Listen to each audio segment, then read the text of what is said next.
Oi gente, tudo bem com vocês? Então no vídeo de hoje a gente vai falar aqui sobre os 4 ativos da minha carteira que mais tiveram rentabilidade agora no ano de 2019. Fábio, o ano de 2019 nem acabou? Pois é, eu peguei com o fechamento base do último dia útil do mês de novembro. Beleza? Então o ano tá quase no final, achei legal fazer essa retrospectiva aqui dos ativos que mais valorizaram. A ideia é falar um pouco sobre os ativos, falar um pouco sobre as teses de investimentos e mostrar que quando você tem uma carteira diversificada, a chance de você ter ativos com retornos muito altos, ela começa a aumentar. Para quem me acompanha aqui sabe que hoje eu tenho ali aproximadamente 60 ativos na minha carteira, então vamos embora pro vídeo. E bom, se é a sua primeira vez aqui no canal, seja muito bem-vindo. Meu nome é Fábio, eu sou analista de valores imobiliários e se você tem interesse nesse tipo de conteúdo, clica aqui embaixo para se inscrever, clica no sininho para você ser notificado todas as vezes que eu postar vídeos novos. Esse vídeo não é especificamente os 4 ativos que mais valorizaram. A gente vai falar aqui sobre a ação que mais valorizou na minha carteira, o fundo imobiliário que mais valorizou, a ação nos Estados Unidos que mais valorizou e também o REIT lá nos Estados Unidos que mais valorizou durante o ano de 2019. Acho que assim fica um pouco mais interessante para a gente falar sobre as 4 classes de ativos. Beleza? Também lembrando que eu desconsiderei os ativos novos que eu comprei no ano de 2019. Então todos esses ativos eu já tinha eles antes do ano de 2019 e a maioria deles já tem um bom tempo. Dos 4 aqui, começando por baixo, a gente teve o fundo imobiliário que mais valorizou na minha carteira foi o HGLG11. Eu já falei desse FII em um outro vídeo, vou deixar o card aqui em cima. Esse é um fundo de logística que é administrado pela CSHG, Credit Suisse Hedging Grifo. Para mim, de longe, é a melhor opção de investimentos no setor de logística dos nossos fundos imobiliários da bolsa aqui. Ele é um fundo que aloca capital muito rápido, ele é um fundo que faz boas aquisições, bons inquilinos, sempre teve uma gestão impecável, então gosto muito do HGLG. Sou cotista há um bom tempo, não sou cotista dele há tanto tempo quanto os outros FIIs da minha carteira, porque eu acabei alocando o HGLG quando eu vendi as cotas dos meus BBPOs lá em 2016. Então em 2016 eu vendi os meus BBPOs e migrei tudo para o HGLG. Na época, antes disso, eu não tinha, eu invisto em FIIs desde 2009, mas eu não tinha o HGLG porque como o KNRI ele tem uma posição grande na minha carteira, quem acompanha lá o meu Instagram, eu de vez em quando eu posto minhas posições por lá, e o KNRI ele é metade logística, eu não tinha nenhum FII de logística específico até aquela época, mas enfim, acabei migrando para o HGLG. O HGLG é um fundo que eu gosto dele há muito tempo, mas eu simplesmente não tinha ele em carteira porque eu já tinha uma boa exposição em logística no KNRI. Só para vocês terem uma ideia, o HGLG ele rendeu 41,97% no ano, contra uma rentabilidade de 23,04% do IFIX. O IFIX ele é o Ibovespa dos fundos imobiliários, né? Um índice que compõe ali a maioria dos fundos imobiliários maiores, né? E ele mostra como que os FIIs eles se comportaram ao longo do ano. Então foi uma performance praticamente o dobro do IFIX, né? Quase o dobro do IFIX. Foi uma performance bem legal. O HGLG ele tem atualmente 14 ativos em 4 estados, a maioria deles em São Paulo, depois Minas Gerais, depois Santa Catarina e depois Rio de Janeiro. Tem um imóvel no Rio de Janeiro, né? Ele é um fundo de galpões logísticos, então ele loca os galpões. E bom, no caso do HGLG, a gente tem metade dos contratos típicos que respeitam a lei do inquilinato, que são os contratos que você normalmente faz renovações anuais, que você não tem nenhum prazo de carência muito grande. Então você respeita ali a lei do inquilinato. A outra metade dos contratos são contratos atípicos, ou seja, são contratos que o inquilino precisa pagar todo o valor do aluguel se ele sair fora. Normalmente, no setor de logística industrial, os contratos são feitos de forma atípica porque é muito comum a gente ter essas duas modalidades que a gente chama de build to suit, ou seja, construir o imóvel especificamente para aquele inquilino, ou seja, se o inquilino sair é difícil você repor um outro inquilino, e a modalidade sale to leaseback, que é você comprar o imóvel de alguma empresa, normalmente a empresa que está ali naquele imóvel ela é proprietária, ela vende o imóvel para o FII e passa a alugar o imóvel. Então também é um imóvel muito específico, essas duas modalidades costumam ser feitas por contratos atípicos. Mas normalmente o HGLG ele compra os galpões, ele não faz aquisições de desenvolvimento, né? Normalmente ele vai lá, faz as emissões e compra os galpões. Inclusive, nota 10 para as emissões do HGLG. O HGLG fez uma emissão grande ali mais ou menos em junho. O fundo passou de 8 milhões de cotas para 12 milhões de cotas, ou seja, aumentou ali em 50% seu valor, alocou de forma rápida. Hoje ele praticamente está ali com 150 milhões só em caixa, que vai juntar junto com o valor da sexta emissão de aproximadamente 1,5 bi, ou seja, o fundo vai praticamente dobrar de tamanho, vai aumentar ali uns 70, 80% o tamanho dele com novas emissões. E o que é interessante do HGLG é que eles prospectam os imóveis antes de fazer a emissão. Então, quando eles fazem a emissão e captam, eles já estão com um gatilho armado para ir lá e fazer as aquisições que eles já queriam fazer. Diferente de alguns outros FIIs que fazem as emissões e ficam meses e meses, às vezes até anos, com aquele caixa parado sem conseguir alocar, entregando a performance de CDI para os cotistas e recebendo taxa de administração de fundos imobiliários, né? Que não é o caso do HGLG, eles fizeram as aquisições recentes muito bem feitas, então nota 10 para as emissões do HGLG. Próximo ativo aqui, indo aqui na escadinha, né? Então a gente teve o primeiro aqui, os fundos imobiliários, agora a gente vai falar do REIT que mais valorizou na minha carteira. Os REITs são empresas que parecem com os fundos imobiliários, é um intermediário entre um FII e uma empresa de desenvolvimento imobiliário, de exploração imobiliária, como por exemplo a Multiplan ou a São Carlos, por exemplo, na Bolsa aqui do Brasil. Só que lá nos Estados Unidos, os REITs eles são obrigados a distribuir todo o resultado igual aos FIIs aqui. Então seria um híbrido entre um FII e uma empresa imobiliária, beleza? O REITs da minha carteira que mais valorizou durante o ano de 2019 foi o TRNO, chama Terreno, o nome do REIT, código de negociação TRNO, que apresentou uma valorização de 64,82% no ano em dólar. Quando a gente considera um aumento do dólar de 11,6% no ano, a gente chega a uma rentabilidade em reais de 84% aproximadamente. Então foi uma valorização bem expressiva, é um REIT que eu gosto bastante, ele é um REIT pequeno, focado, e eu acho ele um dos melhores REITs da minha carteira, sendo bem sincero. Foi um dos primeiros que eu comprei, então eu peguei toda essa valorização, mais a valorização dos outros anos, porque ele tem algumas características que os REITs maiores, como o Prologis, o STAG, né, o PLD e o STAG, que são dois REITs também negociados lá nos Estados Unidos, eles não têm, eles são REITs muito grandes, tem muitos galpões no mundo inteiro, é um outro tipo de case, tá? O TRNO ele é bem focado em 6 estados lá nos Estados Unidos, onde a população cresce, a demanda por galpões aumenta, as áreas de construção de galpões são restritas, você tem questões regulamentares que impedem a construção excessiva de novos galpões, além de serem áreas que têm uma densidade demográfica muito alta e tem muito aeroporto, porto, ferrovia nas regiões. Hoje o TRNO tem 219 propriedades e mais de 400 inquilinos, divididos nos estados de Los Angeles, São Francisco, Miami, Washington DC, Nova York e Seattle. Então são regiões portuárias, são regiões que atendem todas as características que eu mencionei anteriormente. Ele é um REIT que vem crescendo bastante, ele é um REIT que vem tomando alguma dívida para fazer essas novas aquisições, esses desenvolvimentos, a construção desses galpões e dos imóveis industriais. E é interessante aqui a gente observar o seguinte, os REITs eles costumam ter uma dívida muito alta lá nos Estados Unidos. E o TRNO, ele é um REIT que tem uma dívida bruta sobre patrimônio de mais ou menos 0,4 vezes. Ou seja, para cada $1 que ele pega de capital dos sócios, ele pega 0,4, ou seja, 40 cents de dívida. Então é uma dívida bem tranquila e ele é um REIT pequeno, né? Assim, para o mercado brasileiro ele é muito maior do que o maior FII, mas ele é um REIT que tem menos de 10 bi de dólares de valor de mercado. Não é um REIT muito grande, né? Muito pelo contrário. E bom, lembrando que o índice NAREIT All Equity REITs, que é um índice genérico de REITs que investem em imóveis, né? Porque a gente tem os REITs que investem em mortgage, que são os recebíveis imobiliários, como se fossem os FIIs de papel.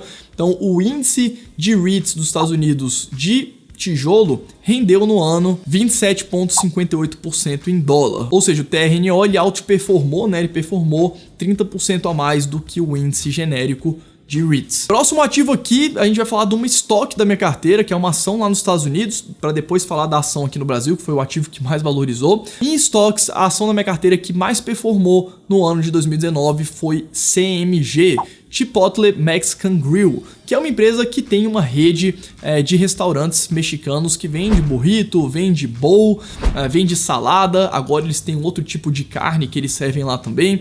Então é um fast food mexicano, não é um fast food barato, é um fast food até que é caro, uma refeição lá vai custar uns 15, 20 dólares por pessoa, mas eles focam muito na parte de qualidade dos ingredientes, de qualidade da comida que você está consumindo. Você tem a casualidade, o lugar é legal de ir, você pode pedir to go. Focaram muito durante o ano de 2018 e 2019 para conseguir fazer a parte de delivery ser muito eficiente.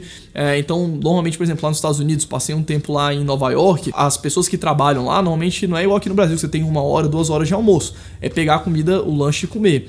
Então, normalmente, o que eles fazem? Eles ligam, pedem, reservam, você só passa lá e pega seu burrito, ou eles têm um sistema de delivery excelente. Eles, inclusive, recentemente, agora em 2019, conseguiram integrar com a Alexa da Amazon.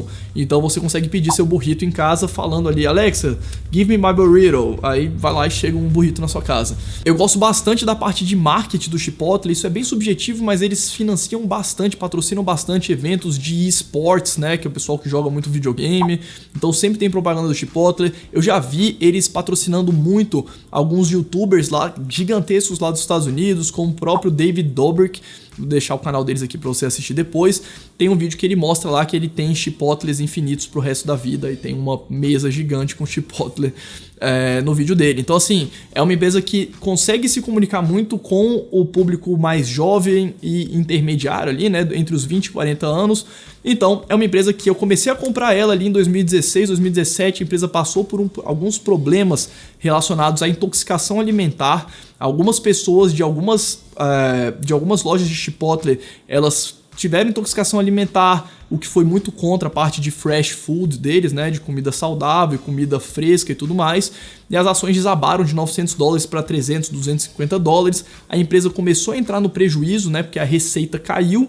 E normalmente restaurantes são cases que são operacionalmente muito alavancados. O que isso quer dizer? Que uma leve queda na receita derruba, o lucro já vai para o prejuízo, e uma leve alta na receita também melhora muito o lucro. Então tem uma alavancagem operacional alta e isso derrubou os resultados. E aí foi um case de turnaround na época. Eu estava começando a investir nos Estados Unidos, gostava já da empresa, comecei a comprar. E no ano de 2019 as ações subiram 91,88% em dólares. Se a gente considerar a valorização do dólar, a gente tem uma rentabilidade de 114% aproximadamente no ano, que é uma rentabilidade bem alta, contra o retorno anual do S&P 500 de 25,27%. Lembrando que esses retornos são sempre com o fechamento de novembro do ano de 2019. Considerando o começo do ano. E para finalizar aqui, o ativo que mais valorizou na minha carteira, a ação brasileira que mais valorizou na minha carteira no ano de 2019, foi uma empresa que eu não esperava que fosse ter um retorno tão forte, que foi a EZTEC. A EZTEC, eu falei sobre ela num vídeo, top 3 small caps, pouco endividadas, lucrativas e com um futuro promissor. Acho que foi isso o tópico do vídeo, foi um dos vídeos mais vistos aqui do canal. É um vídeo lá de 2017, então vou deixar aqui em cima para vocês assistirem depois uma review que eu fiz rápida da EZTEC, Vulcabras e Lynx lá naquela época, então dê uma olhadinha lá depois que o vídeo ficou bem legal. Bom pessoal, a EZTEC ela é uma empresa de incorporação de imóveis com foco em São Paulo, ou seja, eles compram terreno, eles desenvolvem os projetos, eles fazem o lançamento, eles constroem os projetos e eles também vendem, ou seja, é uma empresa extremamente verticalizada. Eles fazem desde a parte de prospecção, de compra de terrenos, de desenvolvimento de projetos, fazem a parte de construção, de incorporação e também a parte de vendas. Então a empresa consegue capitalizar tudo isso dentro da empresa, o que gera uma margem bruta de vários projetos superiores a 50% e uma margem bruta média dos resultados dos projetos de aproximadamente ali 40% desde o seu IPO. O foco da empresa é bastante cidade de São Paulo e região metropolitana de São Paulo, que se você mora em São Paulo, provavelmente você deve conhecer a EZ Towers, que são duas torres bem bonitas que ficam do lado do Shopping Morumbi, ficam perto do Shopping Morumbi. Então se você olhar lá, tem duas torres bonitas, altas. Essas torres foram construídas pela EZTEC, hoje elas não são mais propriedades da EZTEC, ela alienou as torres, né? O case da EZTEC é um case de incorporação e venda, não é um case de exploração imobiliária, apesar de em alguns casos eles ficarem com o imóvel por um tempo, às vezes eles quando não conseguem vender o imóvel muito rápido, como foi até o caso de uma das torres da EZ Towers, eles vão colocando os inquilinos, vão tentando reduzir a vacância, depois procuram um comprador com a vacância menor no imóvel. Então eles fazem isso com muita maestria. A empresa é focada principalmente na parte de imóveis residenciais e comerciais, então a parte de lajes corporativas e a parte de unidades residenciais é o foco da empresa. E essa alta expressiva da EZTEC, na minha avaliação, ela é uma combinação de alguns fatores. O primeiro fator, a queda de juros que levou a bolsa para cima durante o ano de 2019. A gente teve o Ibovespa subindo 19,83% no ano até novembro e basicamente a queda nas taxas de juros subiu todas as ações, então foi um dos principais motivos. Mas por que as empresas, as empresas de incorporação principalmente, a Trisul também foi uma empresa que subiu bastante, por que elas se beneficiam tanto disso? Porque a queda dos juros, ela também faz com que a queda dos financiamentos imobiliários de longo prazo, elas se reduzam. É muito mais fácil você pegar um financiamento para comprar um imóvel com juros de 6, 8% ao ano, um valor efetivo real de taxa de entre 7 e 8% ao ano, do que uma taxa de 16, 17% ao ano quando os juros estavam lá em cima.